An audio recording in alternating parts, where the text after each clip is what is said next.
राधा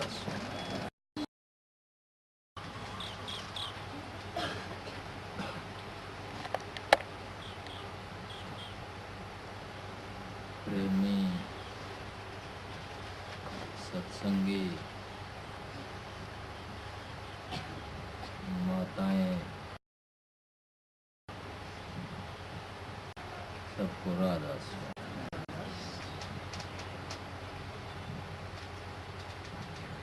वो सारे गर्मी में बैठे हैं तो मैं भी गर्मी में बैठ लेंदा गुरु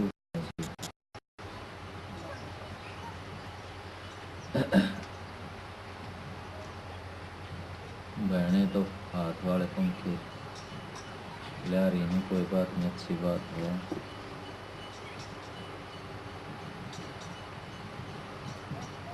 अपने जूती चप्पल सत्संग में पैर के बैठ जाओ तो अच्छा है।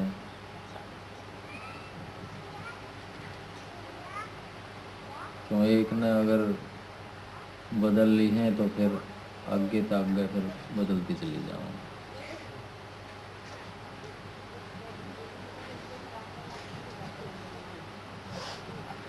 इसी तरह सत्संग होते हैं, बाहर के भी होते हैं, यहाँ के भी।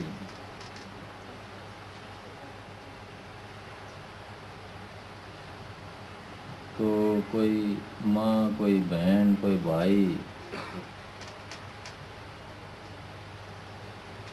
कोई जेवर वगैरह ना पहन का हो तो अच्छा है।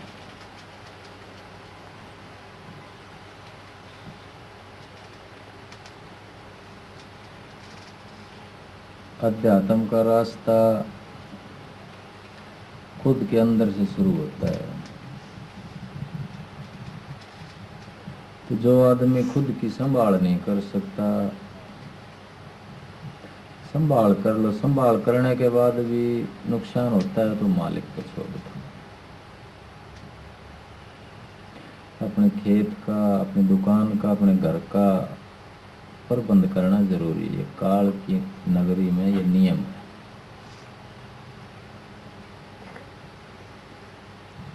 और संभाल के बाद भी फिर उस मालिक को जो मंजूर है उसको खुशी खुशी स्वीकार करना।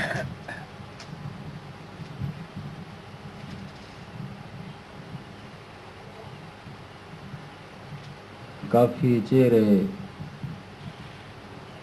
नए दिख रहे हैं। कोई बात बोलना चाहे, प्रश्न करना चाहे तो बोल सकता है।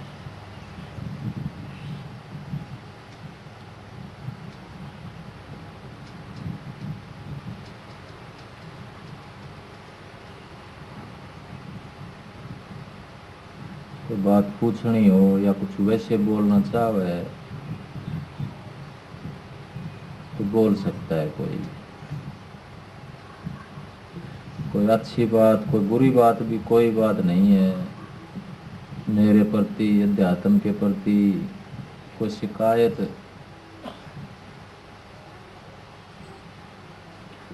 कोई सत्संगियों से शिकायत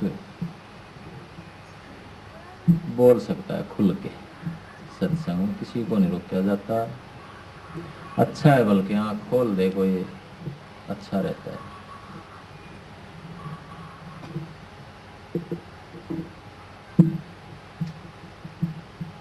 कोई नहीं, सब में शांति है पूरी। ये अच्छी बात है।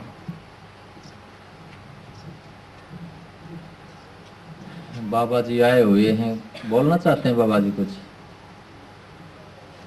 बोलना चाहें तो आ जाओ।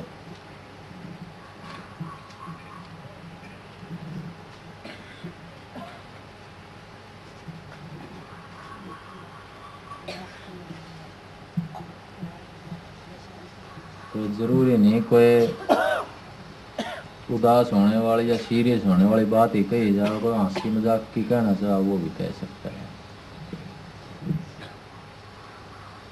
ये भी जरूरी होते हैं जीवन में चीजें। मैंने देखा है कि मेरे सदगुरु के पास जब कोई जाता था ना, तो एक ही बात कहते थे कि उदास नहीं होना, खुश रहना। और कोई आकर के उदास हो गया, उदासी भरी बात बताता था, अपना दुख बताता था, तो वो भी रोने लग जाते थे साथ। वो इतने संवेदनशील आदमी थे, इतने सेंसिटिव आदमी थे।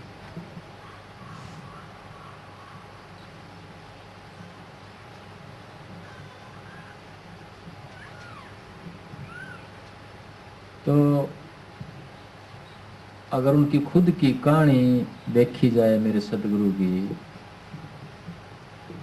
तो बड़े भारी विरह में से हो गए, विरह की अग्नि में जल करके उस मालिक के वियोग में जी करके उनको आध्यात्मिक दौलत मिली।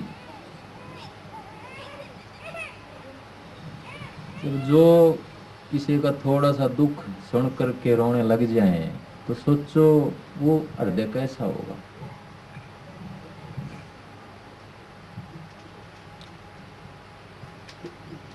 ऐसा हृदय दूसरों का दुख नहीं देख सकता, कुदरती दूसरों का मददगार हो जाता है ऐसा हृदय।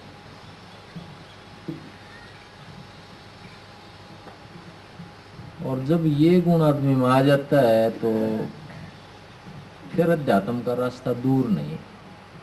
आपने हाथ नहीं बढ़ाना पड़ता अध्यात्म परमात्मा की तरफ,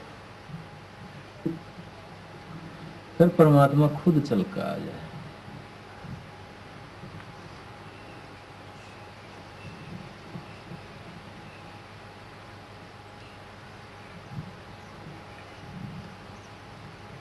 कबीर साहब कहते हैं कि कबीर मन निर्मल भया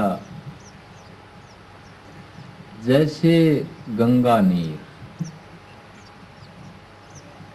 कबीर साहब कहते हैं कि जब मन निर्मल हो जाता है, जिस तरह से गंगा का शुद्ध जल जो गंगोत्री से निकलता है,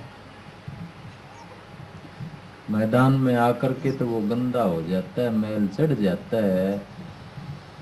जैसे आत्मा के ऊपर मन माया के खोल या मैल चढ़ जाते हैं। संसार में जब आती हो खेल खेलने के लिए, वो आत्मा कर्म करने के लिए कर्म भोग में जब फंस जाती है, तो उसका चोला मैला हो जाता है।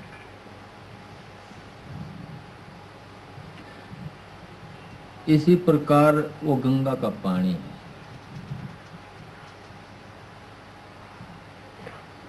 जब वो गंगोत्री से निकलता है ना, तो निर्मल होता है। जैसे बारिश का पानी होता है तो शुद्ध पानी होता है। जमीन पे आने के बाद वातावरण में या जमीन पे उसके अंदर धूल मिल जाती है, वो पानी मैला हो जाता है, कीचड़ में आकर के उसका रूप बन जाता है। तो कबीर साहब उस पानी की बात नहीं करते,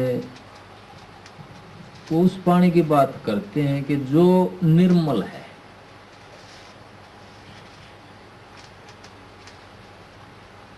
कबीर मन निर्मल भया जैसे गंगा नीर,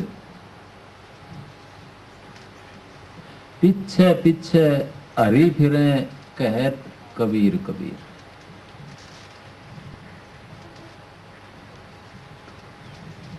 कि जब ये हालत मन की इतनी निर्मलता हो जाती है, इतनी पवित्रता मन के अंदर आ जाती है,